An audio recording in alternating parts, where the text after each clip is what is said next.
they woke us up in the early hours of the morning in Soweto. And when they got there, they,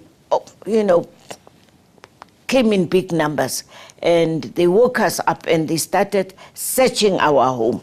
And my husband got very angry with them to say, why the disturbance? And, they were pulling things, wanting to find papers and all that. I think it was before 5 o'clock in the morning. And eventually, after they've searched and took certain pictures and some papers, then they took me with. And they took me with to go to our offices. And our offices were in Khotso House in De Villiers Street. And when we got there, it was very early. It was about 6 o'clock in the morning.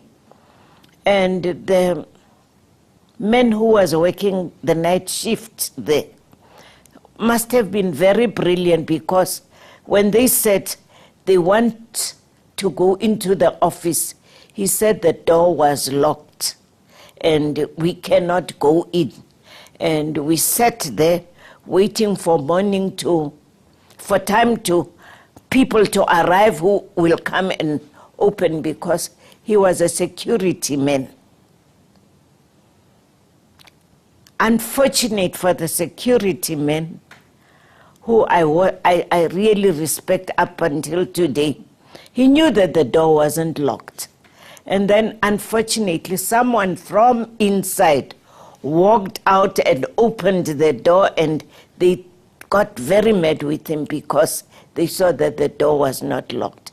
And then they went into our office, and they searched my offices, our offices as a whole. They searched. And by that time, people had already started coming to work now. All the SACC staff was now ready and coming to work. And by the time when they'd finished searching our offices, and they were now taking me away, I think they were taking me to number 4. And the people came out and they stopped the car, that the car is not going to move, because they wanted everyone to come out of the building. And they came out of the building and they started singing Nkosi Sikelela e-Africa.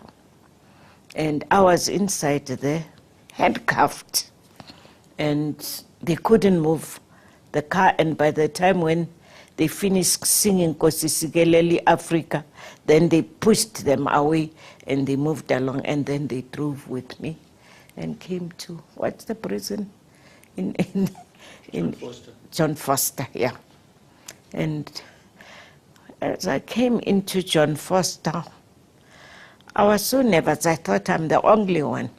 And as I walked in, there was Neil. And Neil said to me, "Good morning, Emma." And I never greeted back, from shock, I think.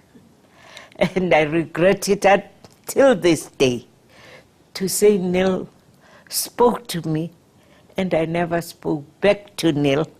Little did I know that I won't see Neil again.